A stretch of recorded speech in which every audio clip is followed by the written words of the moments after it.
Donc pour commencer à dessiner une tête, voici un modèle de tête ici. Donc on voit bien le contour comme ceci, le contour du visage ici, l'amorce de l'oreille, l'amorce du cou.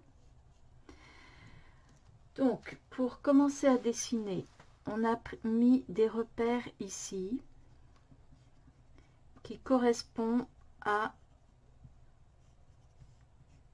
une grille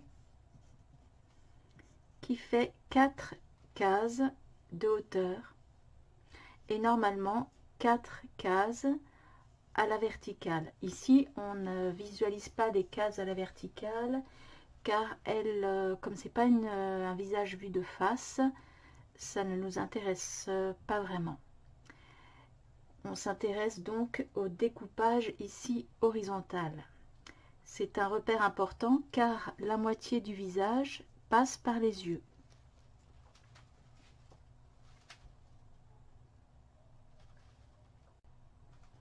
Donc on voit bien ici que la moitié du visage passe par cet axe qui passe par les yeux.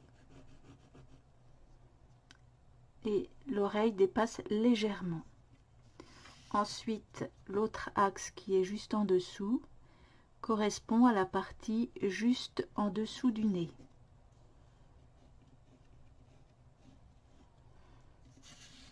Ensuite, la dernière partie du visage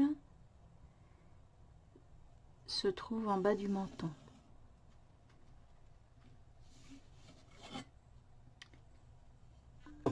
La partie au niveau du front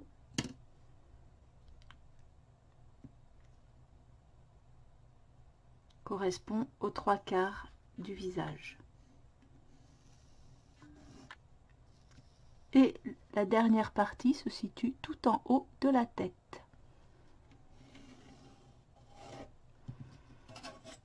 Alors comme ici il s'agit d'un visage de 3/4, on n'a pas le découpage vertical, mais on peut quand même tracer cet axe vertical qui passe par le milieu du visage, ici, donc qui passe par le milieu du menton, le milieu de la bouche, le nez, le milieu du front et le dessus de la tête. Donc ça nous fait déjà de bons repères pour commencer à tracer son visage. Donc on commence par faire un beau cercle qui correspond ici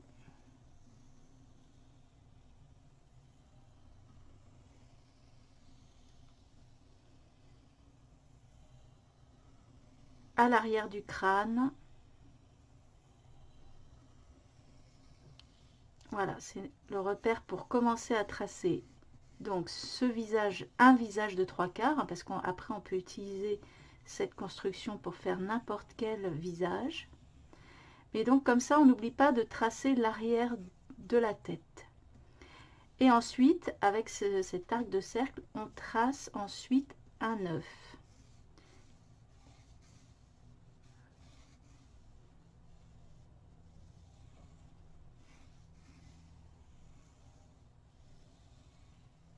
Voilà, cet œuf permet de déterminer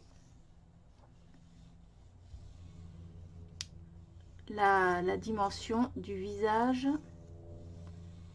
la face du visage, le devant.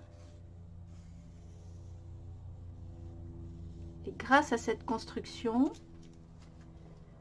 on a donc un point de rencontre là qui correspond à la jonction où se trouve le bas de l'oreille et le bas du nez ici, à ce point de jonction. Voilà.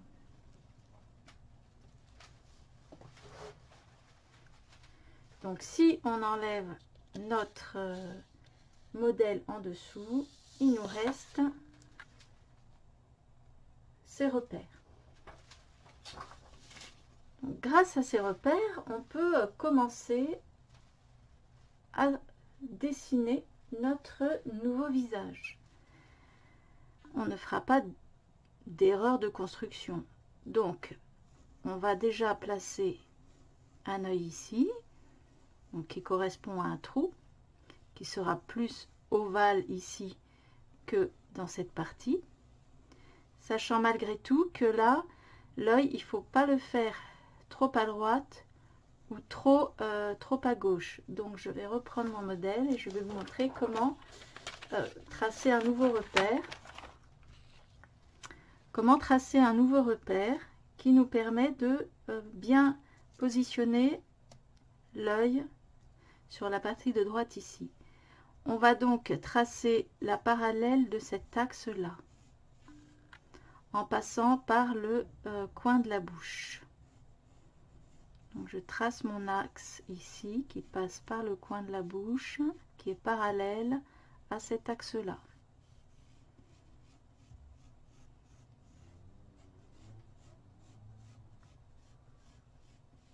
Plus ou moins, on n'est pas à 1 millimètre près ici. Voilà.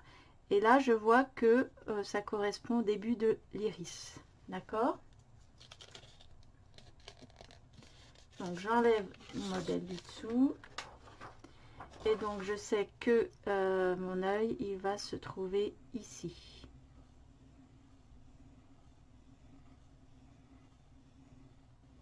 Voilà, il faut que le dessus de l'œil là corresponde à la même chose ici.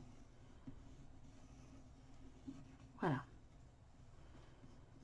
Là, je peux tracer un axe là et l'axe en bas ici. Voilà. Donc, ici, je vais avoir le nez qui va être positionné comme ceci.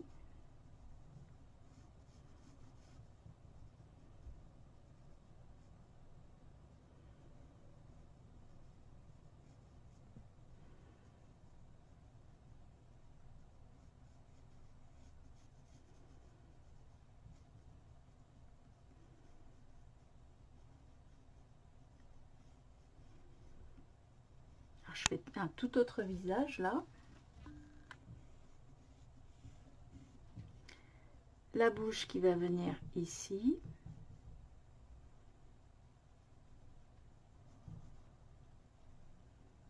Donc la partie qui est de ce côté sera plus étroite que la partie qui est là, bien sûr. Donc là, je rejoins l'axe que j'avais fait ici.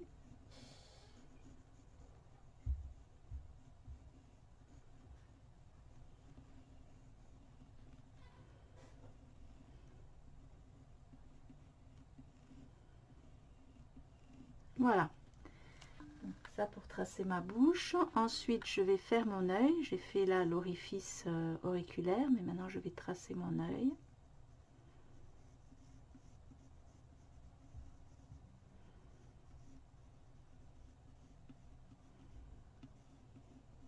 Je vais faire l'autre en même temps.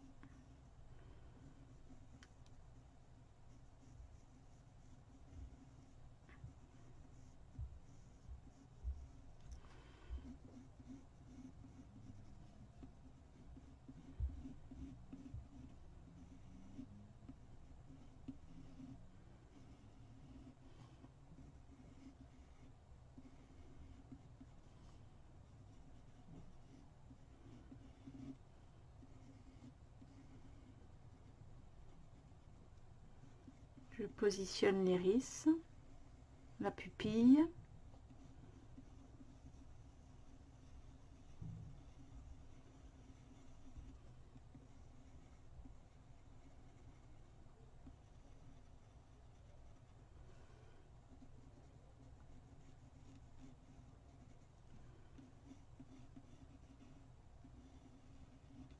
Voilà. Donc après, ça c'est juste pour construire son dessin, hein, d'accord? Donc ensuite on peut travailler plus les détails. Donc par exemple, avoir une pommette. Donc là on va partir un peu plus en ligne droite. Et là on va voir après le menton.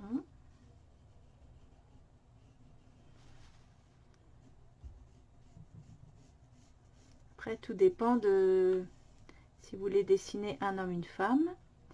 Alors on n'oublie pas ici cette partie là qui correspond à la tempe.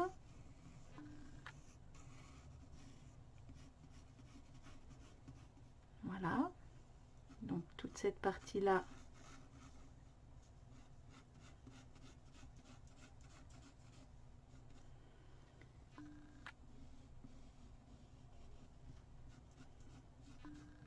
en dessous la pommette, donc qui doit à peu près arriver au même endroit ici et là.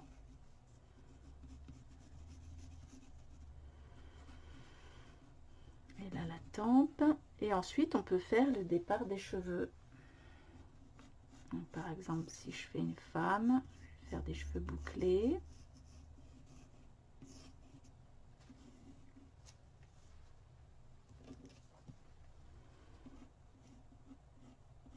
Et là je vais rajouter un peu d'épaisseur avec le dessus de la tête.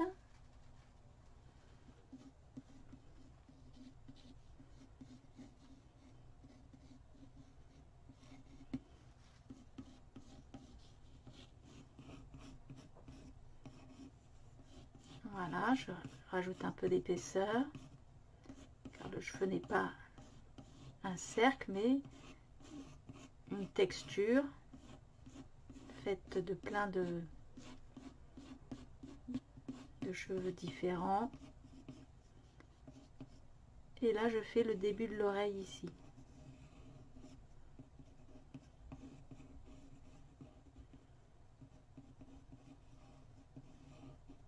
Voilà.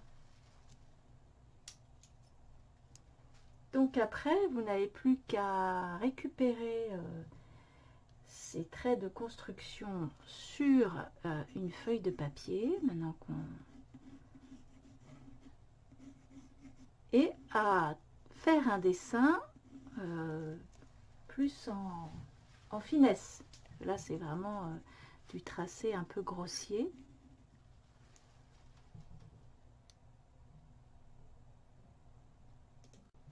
Alors, vous n'avez peut-être pas de table lumineuse chez vous, mais si vous retravaillez votre dessin sur une fenêtre, ça marche très bien. Donc, vous mettez votre tracé de construction derrière, vous prenez une page vierge et là, vous retravaillez votre dessin tout en finesse. Voilà, donc là, on a notre dessin qui est bien construit, donc on peut suivre aisément sa construction pour travailler le dessin de manière plus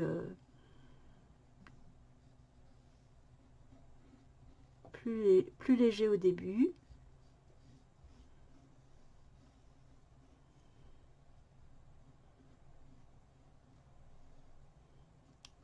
Et on pourra donc travailler les ombres, les volumes.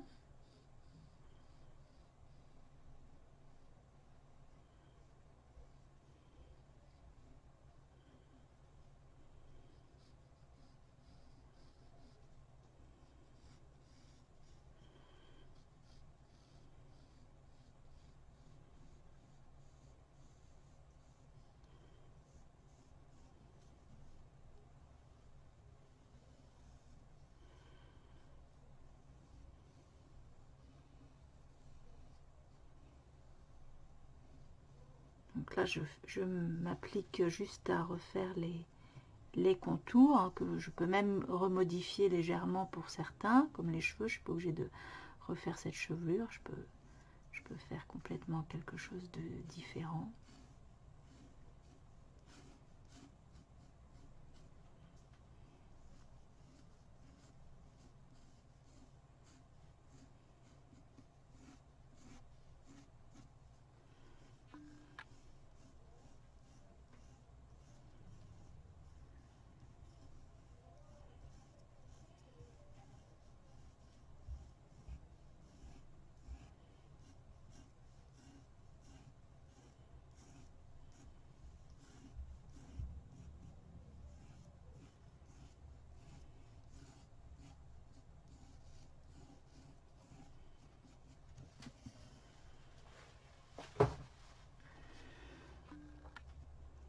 Je repositionne mon œil.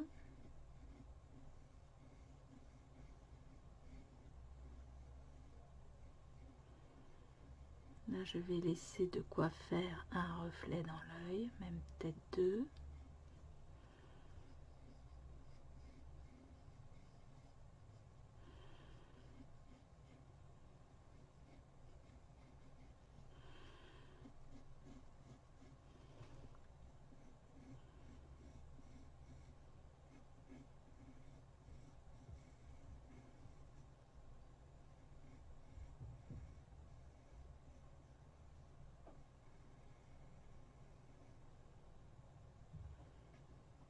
Et là, j'ajoute du détail sur l'œil.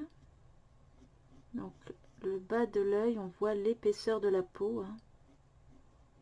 Donc, c'est intéressant là de pouvoir le faire.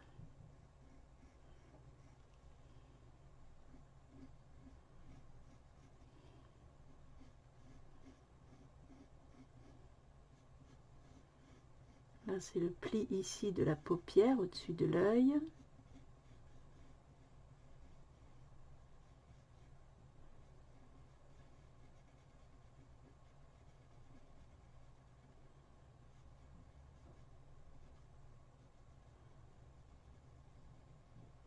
Donc la partie au centre de l'œil, comme l'œil est une sphère, l'ombre va être plus gradée sur les coins. Voilà. Et au-dessus, parce que c'est l'ombre projetée de la paupière qui est là.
Voilà, je travaille quelques détails des yeux.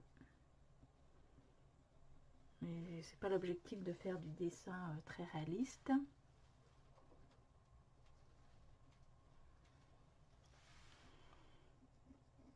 Donc je m'attaque à l'autre œil.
Donc je rallume ma lampe.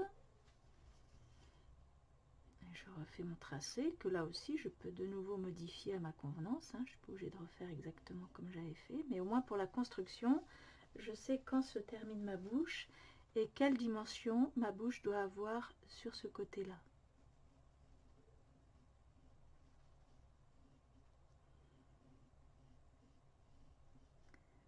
Comme ça, je ne salis pas du tout mon dessin avec des traits de construction ou quoi que ce soit. Parfois, ça dépend du papier, mais rien que le fait de gommer, on peut s'autoriser à gommer sur certains dessins, mais sur d'autres, ça va salir le papier et ça va se voir d'une certaine manière. Donc là, pour certains dessins, il faut vraiment s'interdire de gommer, à moins que ça soit pour créer des effets. Et donc, faire ces traits de construction sur une autre feuille, eh bien, ça permet d'éviter ceci.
Alors pour faire l'ombre de la bouche elle a un volume. Donc il va y avoir ce volume, c'est voilà, la bouche elle est comme ça, ce volume là. Donc il va y avoir une petite ombre au niveau de la jointure des lèvres.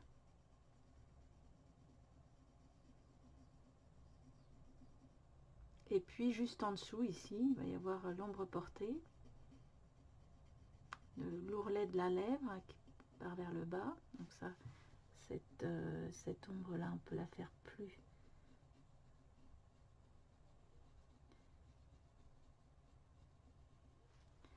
épaisse. Et là j'ai fait l'ombre de ce qu'il y a entre les deux narines, une espèce de petite rigole.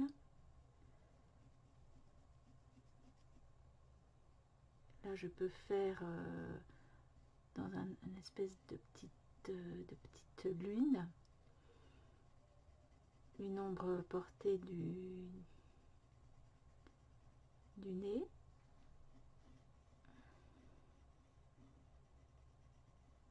Là au pli de la narine, on peut marquer également une ombre plus forte. Voilà. Et puis on peut faire également une ombre au niveau de là où part l'œil, ici.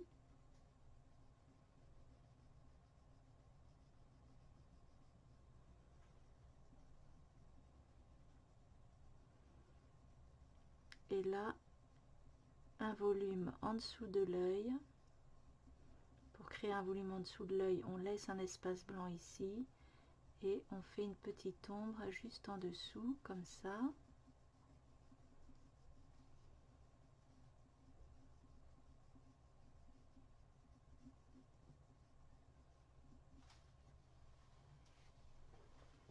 Voilà. Et je peux faire une ombre ici derrière l'œil.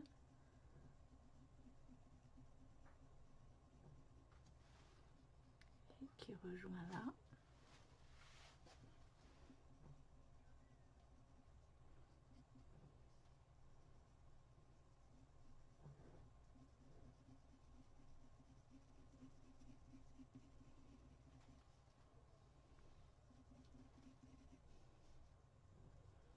Après, ça dépend de votre dessin.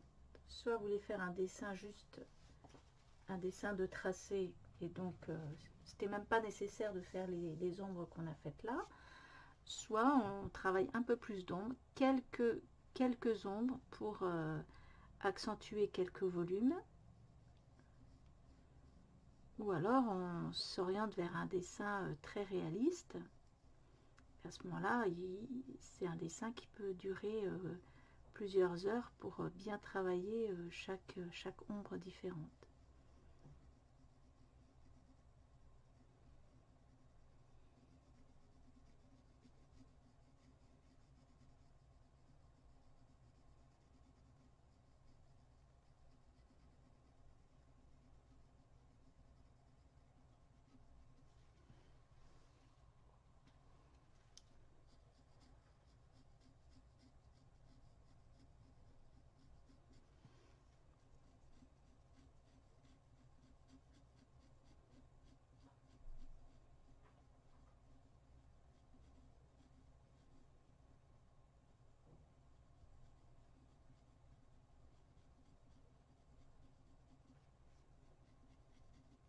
Que là, il peut y avoir une ombre marquée ici.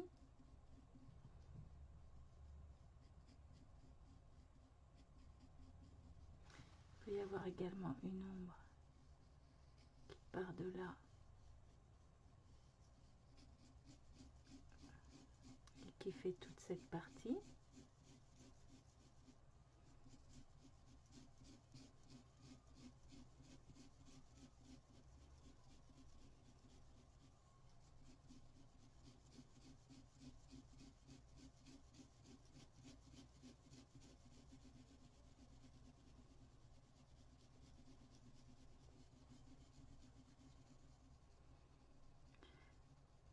Là, certaines parties de l'oreille seront dans l'ombre et d'autres plus dans la lumière.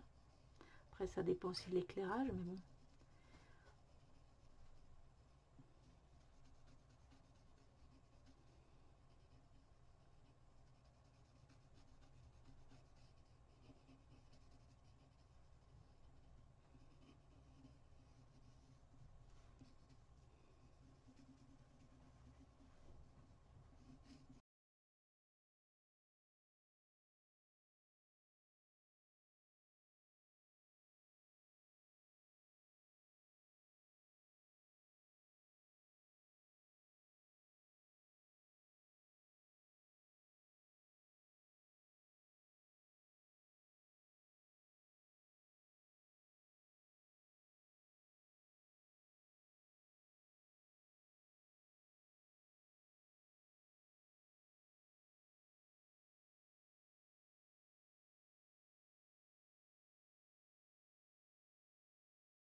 Bon, on va s'arrêter un peu pour les cheveux, même si c'est très plaisant.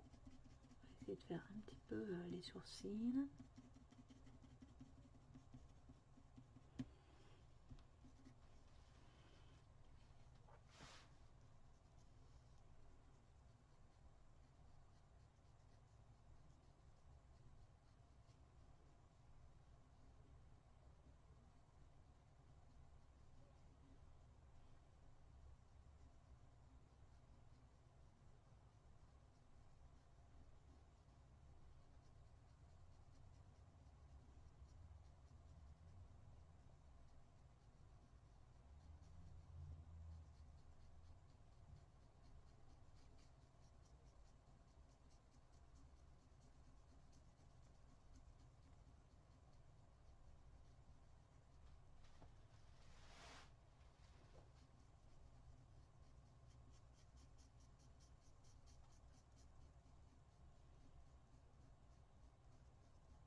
En fait, cette ombre-là, ici, correspond à un petit peu ce qu'il y a ici.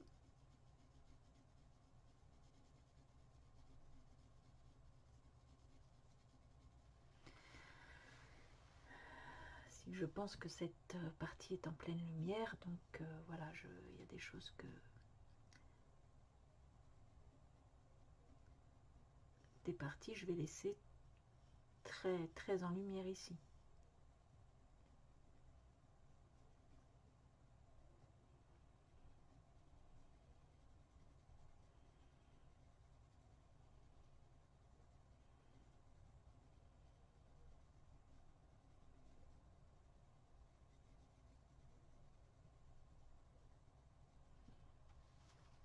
On peut décider de faire une valeur de gris ou deux valeurs de gris ou trois valeurs de gris par exemple.